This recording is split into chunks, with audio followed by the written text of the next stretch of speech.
So what should a parent do for his child's education? Can every parent teach his child up to 12th standard? It's not practical. He has to depend on schools, teachers, online resources, and many of those things. So he cannot do it on his own. He has to provide for it. The important thing is the parent has to provide an environment for the child to learn well, which we call a real learning environment. How can a parent provide this kind of an environment? I would like to develop some basic concepts and then suggest some practical ideas on how to basically create this environment. So let's explore how to create real learning environment for our children.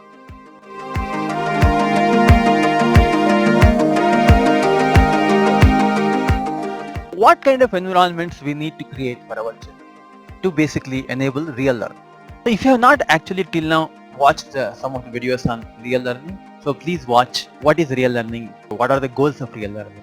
Links I have provided, please watch.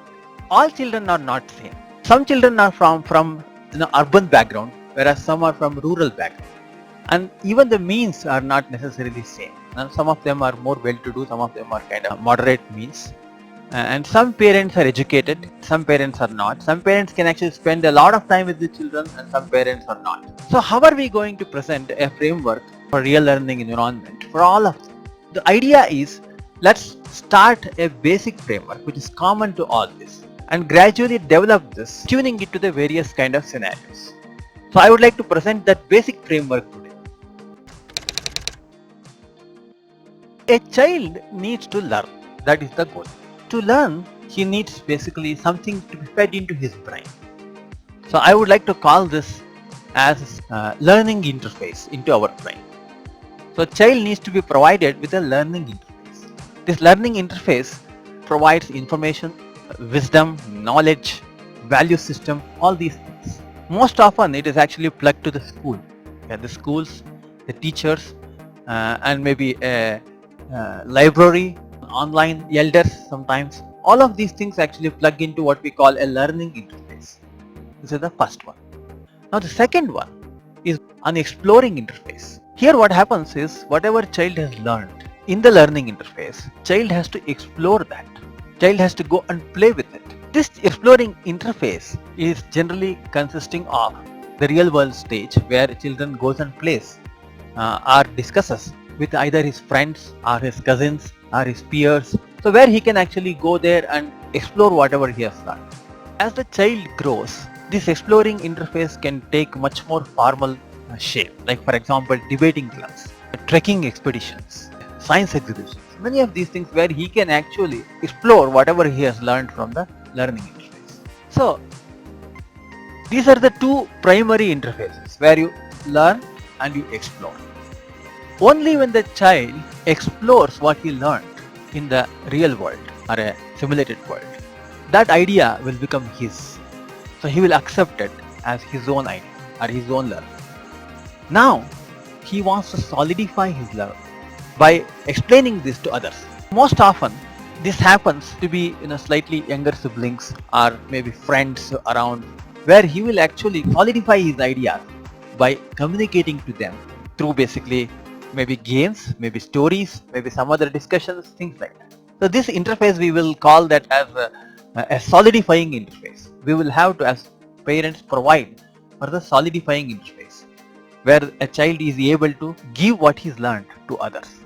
So these are the three important interfaces that we'll have to provide for the child.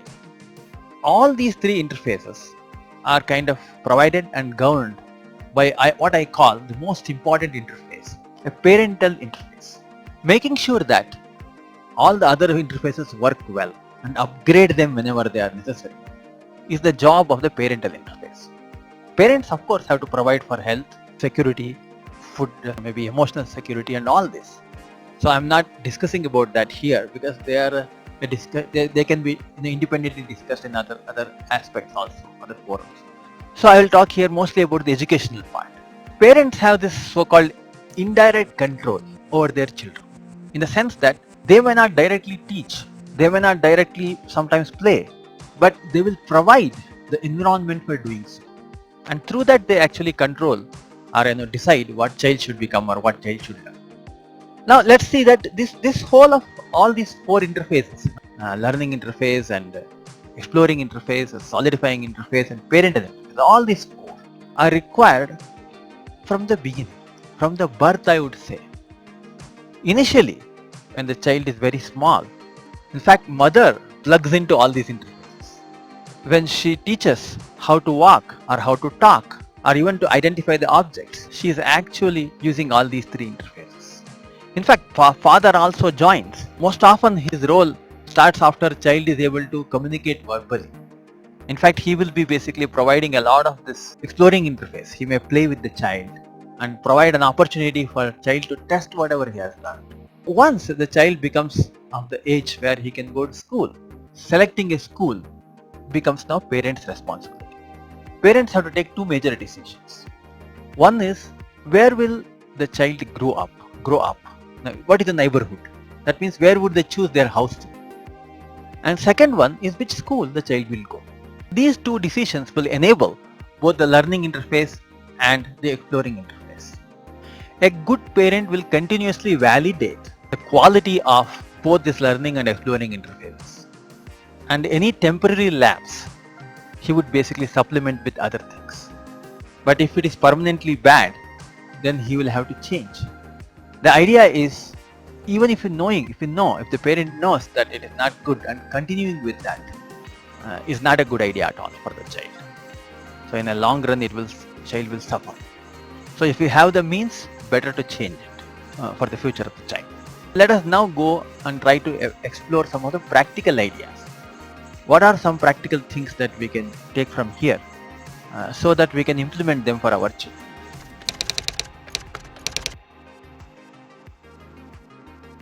So I will start with two important suggestions which we talked about, which is finding your right neighborhood and finding the right school. These two decisions, though very important, are not easy to take. Mainly because even though we think we have taken these decisions, more often than not, they become default decisions. Let me explain what I mean by that. Like for example, neighborhood. So if people who have been living in some area from their childhood, they would continue to live there, and it is very difficult to kind of objectively analyze and take a judgment on the area where we grew up. So it's hard. It's by default decision. Schools, of course, we take decision, but most often even that decision is based on what others are doing in the area. People of the same economic strata where they are sending their children, so we will tend to send them there. So here again the decision is already made. We think it is a wise decision, but it is mostly a default decision.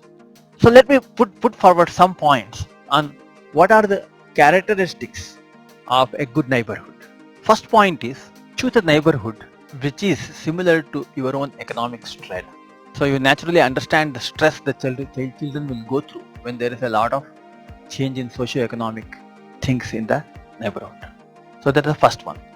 Second one, find a place where most of the parents are educated and working in diverse fields, so that child would have a greater amount of learning when he visits them or when he talks to the children of those parents. And even there, the children are being given a lot of importance to education. Educated parents give a lot of importance to education. They understand the value of education. And thirdly, a good neighborhood would have children of varied ages. They mix together and play together. They learn a lot from each other. The elder one will teach the younger one, that way they learn. Fourth one is, there must be a lot of safe outdoor place for children to play. So most of their exploration happens there. So they do lots of playing and games and mixing together. Their social groups will form. All that will happen in the playing time. And it is not a very good idea to engage them in a very organized sport at the early age. You should be allowing them to form their own groups and their own games. Maybe a little bit of nudge and guidance is fine, but that's it. And point number 5 is, try to be in an area which has low noise pollution and low air pollution and maybe some greenery. So that would help a lot in child's growth and calming down the child. Lastly, make sure that the school the child is studying is not too far. It should be about 10-15 minutes from the house and coming back again another 10 to 15 minutes. So don't waste too much of time on running around, going to school and coming back, and children will get tired and they can't do anything. So that's all. It's not too complicated. There are 5 or 6 points, and if you see that your neighborhood is basically like this, it's great. Otherwise, if you have a chance of moving to another neighborhood which has all these things, I think it's a good idea to do so, and because it makes a huge impact on children's learning abilities, learning outcomes rather. So how long this should happen? So if you think about it, the child going up to age 15, this is required, at least minimum up to age 15. So if you are already having some nice neighborhood, don't change. Be there up to age 15, because it gives a lot of stability to the child. Now let us get into the school selection criteria.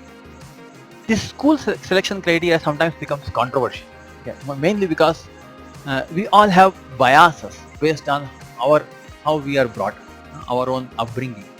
So I would like to basically analyze here only things which are suitable for modern education. Okay, I'm not bringing in many other parameters. Okay, so this is basically limited to modern education. So let's look at what are the key features of a good school. So point number 1, a good school has good teachers. How do you know? You will have to find out from the school. You should also find out whether there are long-lasting teachers.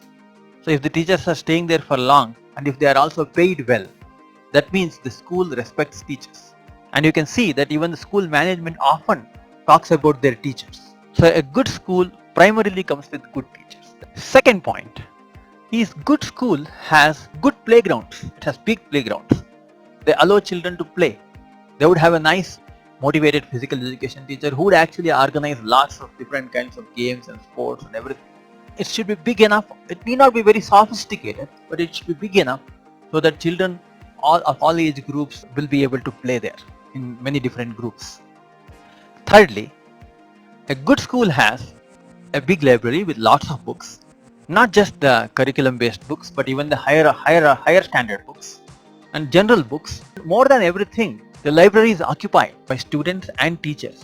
You must be able to go to the library and see the teachers are sitting and studying. If the teachers are sitting and studying and the children are sitting and studying, then it's a good school. And they are studying on their own. And sometimes the library may be open even after the school. It's even better. So along with the library, the school might even have discussion rooms and seminar halls. So these are all indications that the school is good. Fourth point, a good school would have laboratories for all age groups, for all subjects. And these laboratories have to be used by the students and teachers. In fact, smaller children should be allowed to do a touch and feel of the things, and maybe a bigger children would be allowed to conduct their own experiments. Beware of those schools which actually flaunt big laboratories like mathematics laboratory and all that, but they are never used. Maybe in school day or something they would use it for a dance practice or something, but otherwise it's never used. So be careful about that. And fifth point, and the final point, and the most important point, is good schools don't keep boasting about only their results in the final exam. They don't boast. You will not find a poster with lots of photographs of people who scored above 90% in the last exam. They will have photographs, like for example, they will talk about children exhibition photographs, some inter-school competition, children have got some medals, those photographs, or maybe debate club photographs and where they are debating. But they will not flaunt just the results, okay, which are basically, they will use it for selling purposes. So you know very well what is a good school by looking at that. If you enter the school and you see a huge wall with so many photographs of 90% and above last year, I don't know, ranks, it's not a good school. So parents need to validate schools based on these above 5 parameters. Sometimes what happens is the schools create some kind of an artificial scarcity. They say that there are no seats, and parents would feel like they are blessed when they get a seat, and they will stop asking anything. This is basically a grave mistake. If you see such schools, you can skip them. There are other schools. When parents ask the right questions, schools also will start giving priority to those things, and they get better. If you only ask about whether the school has a swimming pool or something else, they are going to focus only on that. Parents have to ask the right questions in schools to make the schools better. So, As a parent, if you have taken responsibility of providing your child a good learning environment, a good real learning environment, in fact, half the job is done. Half the education is already done. But tweaking is required as child progresses. If you actually find some reputed school and get a seat for your child and put the child there in so-called a reputed school and forget about the child and get on with your work, the child's education will suffer. Continuous monitoring and making sure that all the things are validated time and again is very important. No one can take care of your child's education better than yourself. Please take control and create a good real learning environment for your child. Thanks for watching this video. Many parents have given us feedback in separate channels like direct messaging and other WhatsApp groups and all. I would please urge you to give your feedback in the comment section below so that it can be seen by everybody and everybody can benefit from this. You can subscribe to our YouTube channel, Real Learning Center, receive notifications for all the videos that we upload. Thank you.